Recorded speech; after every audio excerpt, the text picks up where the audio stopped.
Hola a todos, mi nombre es Diego Beina y les voy a hablar sobre por qué es importante el análisis del discurso, además de presentarles un ejemplo con lo que fueron los debates presidenciales del 2018 aquí en México.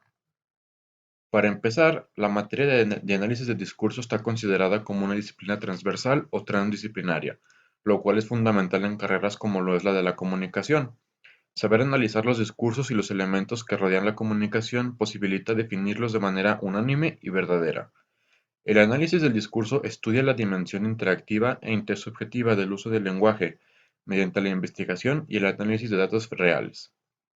El análisis del discurso investiga, en primer lugar, la lengua tanto oral como escrita, más allá de los límites de la oración. En segundo lugar, las relaciones entre lengua y sociedad. Y en último lugar, las propiedades interactivas de la comunicación diaria.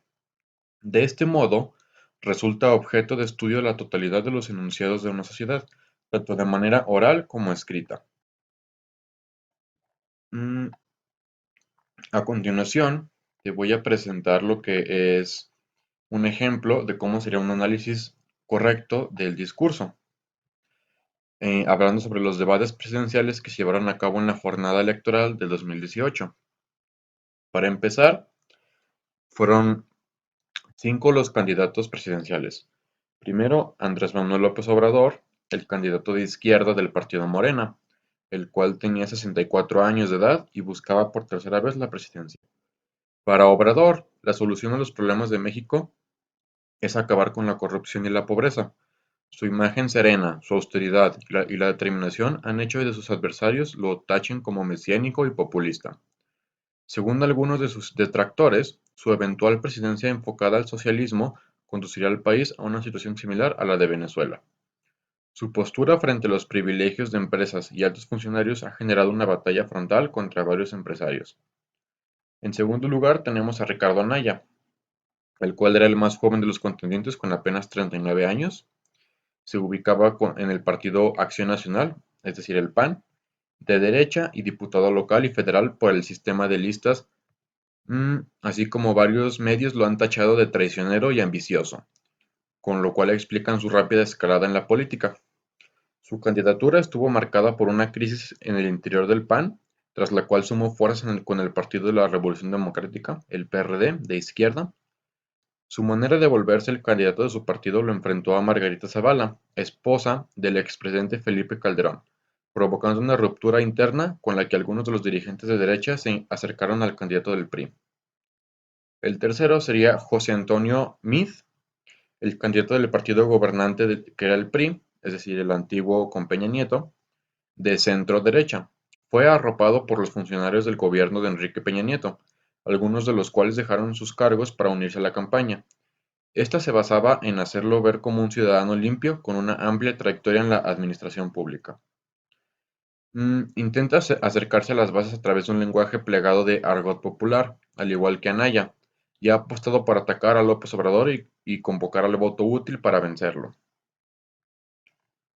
El tercero sería Jaime Rodríguez Calderón el Bronco, el cual de 60 años de edad propuso cortar las manos de los funcionarios que robaron recursos públicos. Bronco, como se llama el candidato independiente Jaime Rodríguez, se considera a sí mismo como caballo difícil de domar.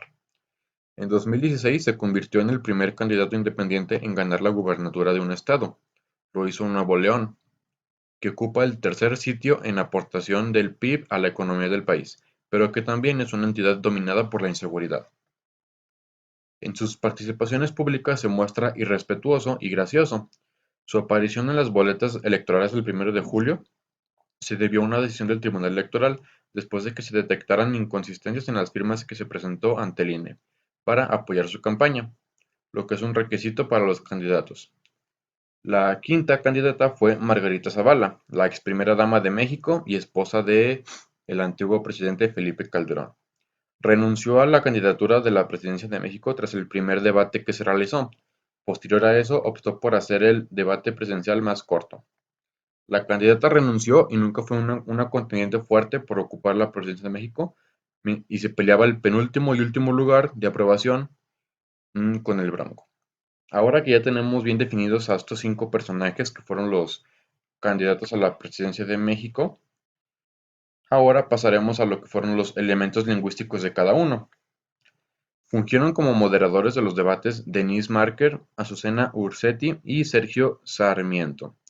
El tema general fue política, gobierno y violencia y las relaciones internacionales, a partir de lo cual los candidatos tuvieron la oportunidad de debatir solo en tres rubros en particular: la seguridad pública y violencia, el combate a la corrupción e impunidad y la democracia, pluralismo y grupos de situación de vulnerabilidad. Sobre el tema de la seguridad y violencia, el candidato independiente Jaime Rodríguez el Bronco siempre adoptó una postura a la defensiva y cuestionó a sus pares acerca de haber vivido la violencia en carne propia por el asesinato de su hijo. Hablando de su experiencia con la violencia, dio paso a cuáles serían sus medidas concretas sobre el cambio en el sistema de seguridad, contratando a expertos en inteligencia y tecnología y creando la policía cibernética. De forma radical habló sobre sus propuestas de abrir preparatorias militarizadas y de su famosa postura de cortar las manos de los delincuentes, misma que ha sido fuertemente criticado por ir en contra de los derechos humanos. Tras los debates, Obrador aumentó su ventaja, de acuerdo a algunas encuestas. Meade perdió algunos puntos y Anaya, quien al inicio era el candidato más fuerte, tuvo su marcha y virtualmente se estancó tras los debates. En cambio, Obrador aumentó su ventaja y eso puso de nervios a algunos empresarios del sector financiero, quienes nunca imaginaron que podría ganar. En general, ninguno de los candidatos se cayó a pedazos en su discurso, pero pequeños fragmentos, frases o movimientos corporales hicieron evidentes los problemas de algunos de ellos, como el Bronco, quien fue tratado como un chiste por los demás candidatos por las afirmaciones que hacía. Se trató de hacer lo mismo con Obrador, desacreditarlo y dejarlo ver como un simple anciano, pero de forma sorpresiva se mantuvo firme y seguro e incluso creció en popularidad. Este debate se realizó posterior a la presidencia de AMLO. Se realizó una investigación posterior a la presidencia de AMLO, quien encontró que desde 1994, cuando se realizó el primer debate de candidatos presidenciales en la historia de México, nunca un encuentro similar había generado tanto interés. Un sondeo reveló que el 70% de los mexicanos planeaba ver los debates. Tal interés no fue gratuito, pues la contienda tuvo escenarios complejos. Todo el aspecto social de México de 2018 estaba plagado de intriga, ya que tras la partida de Enrique Peña Nieto, las personas estaban cansadas del PRI y se buscaba un cambio de 360 grados en cuanto a la política en México. Este fue el eje central de los debates: la corrupción y la criminalidad dentro de las esferas políticas de México, que se habían creado durante el gobierno de Peña. Por lo que los candidatos se esforzaron en su discurso por demostrar que eran de los más limpios, justos y que la lucha en contra de la corrupción será su principal meta durante la presidencia. En conclusión, se tiene que decir que analizar los discursos de las personas es de una importancia tal que, como se pudo observar con análisis de los debates de 2018, pueden dirigir el rumbo de un país en cuanto a la forma de expresarse de las personas que buscan una posición de liderazgo, por lo como lo es ser presidente.